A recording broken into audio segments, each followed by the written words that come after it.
What happened to Captain Archer after Star Trek Enterprise ended? When Star Trek Enterprise ended in 2005, it left fans with a bittersweet taste. The series finale, These Are the Voyages, wrapped up 4 seasons of storytelling with a divisive time jump and a cameo from the next generation's Riker and Troy. While the episode offered a nostalgic farewell, it also raised one big question that's lingered for nearly 2 decades. What happened to Captain Jonathan Archer after Enterprise ended?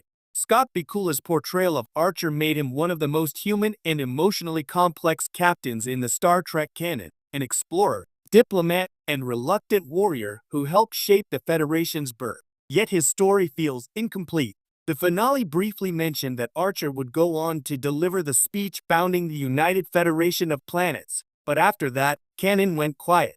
However, between hints from extended universe novels, tie-in media, and on-screen references in later Star Trek shows, a fascinating post-Enterprise picture emerges of the man who helped shape Starfleet's future. The last we saw of Captain Archer, These Are the Voyages, takes place in 2161, 10 years after the events of Enterprise's 4th season. By then, the NX-01 is being decommissioned, and Archer and his crew are preparing for the signing of the Federation Charter on Earth, the historic event that will formally unite humanity, Vulcans, Andorians, and Tellarites into the United Federation of Planets.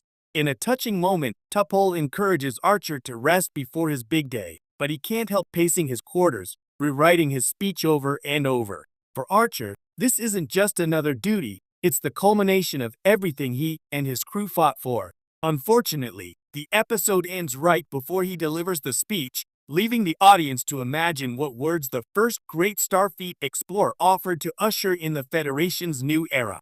After that, Archer disappears from canonical on-screen history. But Star Trek being Star Trek, other corners of the franchise have offered clues. Promotion to Admiral Archer. The first big post-Enterprise reference comes from Star Trek 2009, J.J. Abrams' reboot film, when a young James Kirk steals his stepfather's Corvette and races through the Iowa countryside. The film later cuts to Starfleet Academy, where one of the shuttles is labeled Admiral Archer's Beagle. That small Easter egg implies that Archer lived long enough to reach admiral rank, and that his beloved dog Portos, or perhaps one of Portos's descendants, was still around. The gag even became a minor running joke among fans. Did Archer really make Admiral, and what happened to poor Portos? It might seem like a throwaway nod, but it's one of the few on-screen confirmations that Archer not only survived the events of Enterprise, but continued to serve in Starfleet well into his later years. If the film's timeline corresponds roughly to the mid-2200s, Archer would have been over 100 years old, a plausible age in Star Trek's future, where human lifespans routinely exceed a century.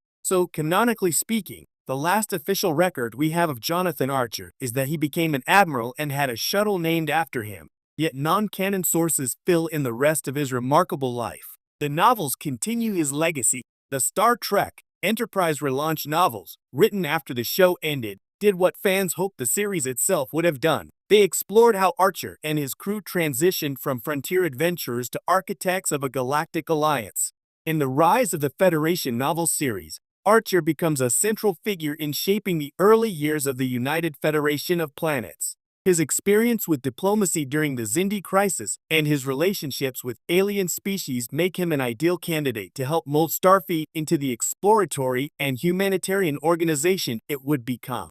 According to these stories, Archer is promoted to Admiral shortly after the Federation's founding. He serves as the first Chief of Staff of Starfleet Command, helping establish Starfleet's exploration mandate. Later, he becomes Federation President, guiding humanity and its allies through the political growing pains of interstellar unity. This trajectory perfectly suits Archer's personality. He was never a conqueror, he was a bridge builder. His compassion for alien cultures, even when they didn't reciprocate, embodied the Federation's ideals long before they were formalized. The novels also reveal that Archer continued advocating for exploration and peaceful contact, pushing for missions beyond known space.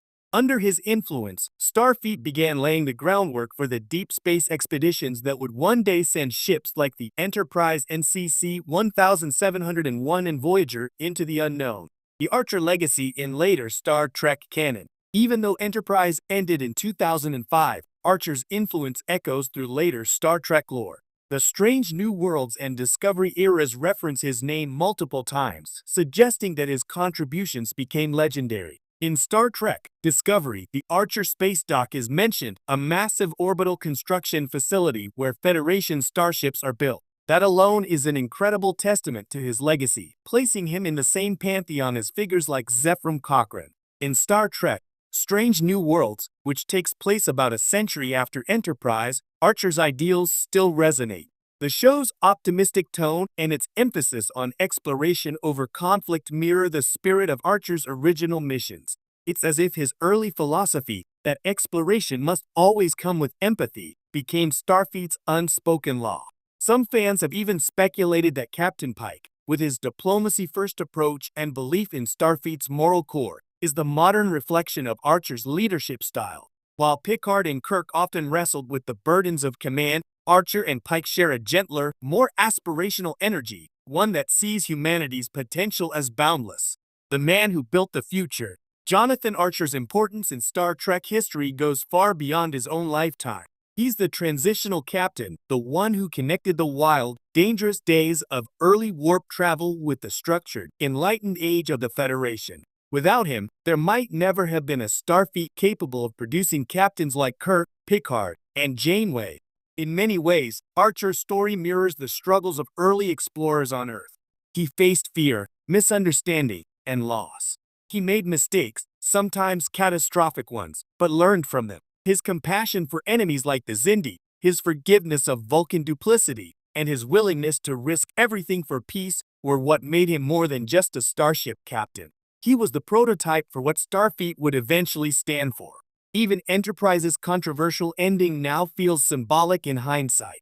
The episode's time jump, showing Archer's crew as a historical memory, reminds us that the Enterprise NX-01 was only the beginning. Archer's speech, unseen but deeply felt, becomes the unseen spark that lights the Federation's flame. The case for Archer's return. With Strange New Worlds and Discovery revitalizing the pre-Kirk era, fans have long wondered if Scott Bakula might return to the role. A flashback, holographic archive, or time travel story could easily bring Archer back into the fold, and such a return would carry enormous emotional weight. Imagine a story where Captain Pike, or even Michael Burnham, uncovers a hidden message from Archer, a log entry preserved for future captains, reflecting on what it means to explore the unknown. It would connect Enterprise's pioneering spirit with Strange New Worlds' hopeful tone, completing a narrative arc that spans centuries of Star Trek storytelling. Bakula himself has expressed openness to returning if the story feels meaningful. And given how central Archer is to Federation history, such a moment feels long overdue.